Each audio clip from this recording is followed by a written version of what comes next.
jadi di sini gue bakal ceritain pengalaman horor gue. Sebenarnya ada banyak, cuman ini gue bakal ceritain yang bener-bener baru pertama kali gue rasain sewaktu gue pindah kontrakan satu keluarga. Oke, jadi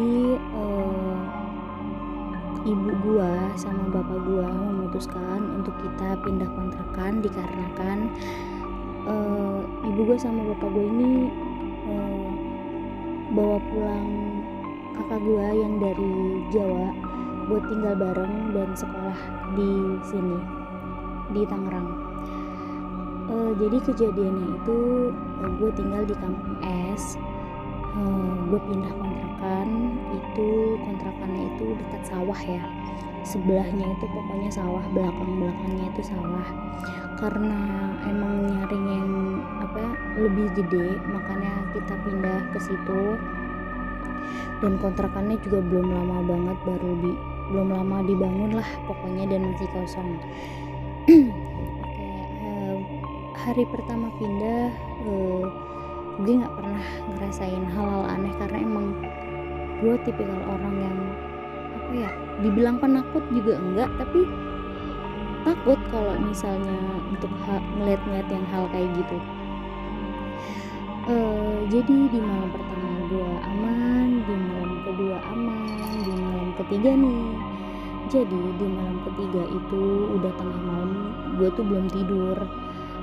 Maksudnya bener-bener kayak udah mau tidur tapi belum yang kayak nyenyak banget. Pas gue mau tidur, gue denger suara perempuan ketawa sebanyak 3 kali. Itu tuh pertama jauh terus dekat, jauh terus dekat, jauh terus dekat. Pokoknya selama 3 kali dia ketawa gitu kan. Pokoknya selama 3 kali itu dia lewat kayak deket banget gitu di depan pintu gitu, terus nanti jauh, terus nanti di depan pintu, terus nanti jauh. Tuh selama 3 kali gue denger, gue kayak langsung deg-degan, gue kayak aduh takut gue. Dan akhirnya gue memutuskan untuk tidur. Gue memutuskan untuk tidur. Terus besok paginya gue bilang sama ibu gue, "Bu, ibu tahu nggak, gue cerita nih sama ibu gue, kenapa?" kata dia. "Aku semalam dengar suara kuntilanak, tahu." Terus kalian tahu nggak ibu gue jawab ini, "Ibu juga dengar, tapi sekali doang, cuman ya samar-samar doang tuh dia ketawa. Aku tuh dengar sampai 3 kali dia ketawa. Awalnya tuh suaranya jauh, Bu, terus deket banget, sampai 3 kali tuh kayak gitu, jauh deket, jauh deket. Tapi aku ya nggak kayak yang penasaran buat ngelihat ke pintu gitu, aku langsung tidur aja." Terus kata ibu aku, "Udah, nggak usah dipikirin."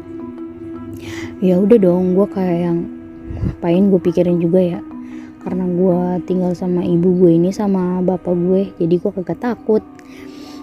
Udah tuh lanjut, itu udah hari-hari normal biasa, gue nggak ngerasain apa-apa.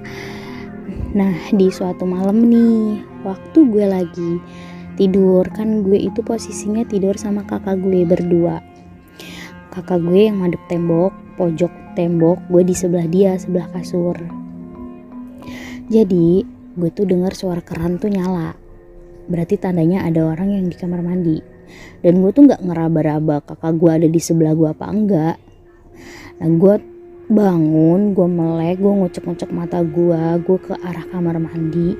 Pas gue buka korden, nah ada kakak gue lagi jongkok, posisinya lagi kencing, lagi tangannya tuh megang gayung bak, gayung gitu di dalam bak.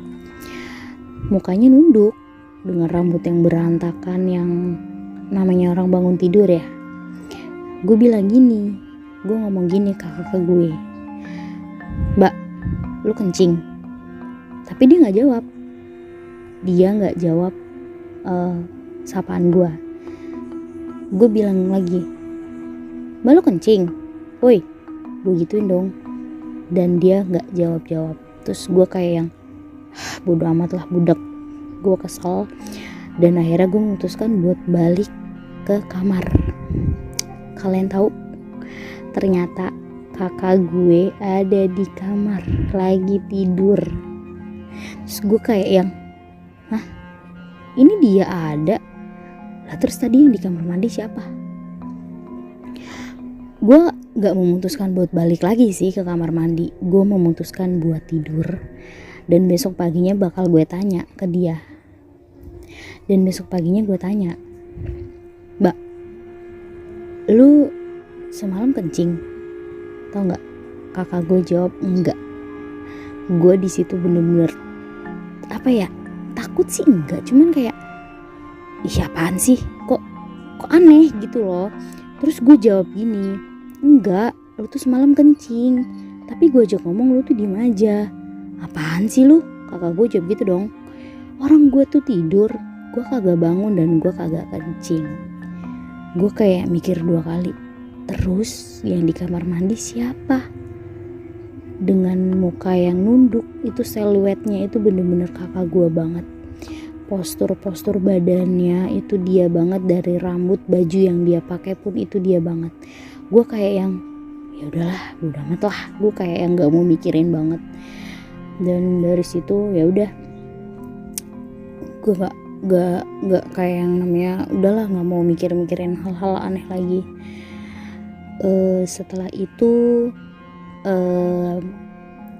kakak gue udah lulus sekolah, akhirnya dia kerja dan dia memutuskan buat ngontrak sendiri karena dia kerjanya di Pasar Kemis, dan dia memutuskan buat ngontrak sendiri. Akhirnya gue tinggal bertiga doang. Nah, tinggal bertiga ini ibu gue sama bapak gue juga ngajak pindah kontrakan lagi, tapi nggak jauh, cuman pindah dari di belakang ke depan gitu doang. Akhirnya gue pindah ke depan. Nah, di sini juga ada pengalaman yang lebih serem. Nanti gue bakal ceritain lagi di cerita selanjutnya. Terima kasih udah mau dengerin. Maaf kalau misalnya cara penyampaiannya kurang bagus dan kurang enak didengar. Terima kasih. Assalamualaikum warahmatullahi wabarakatuh.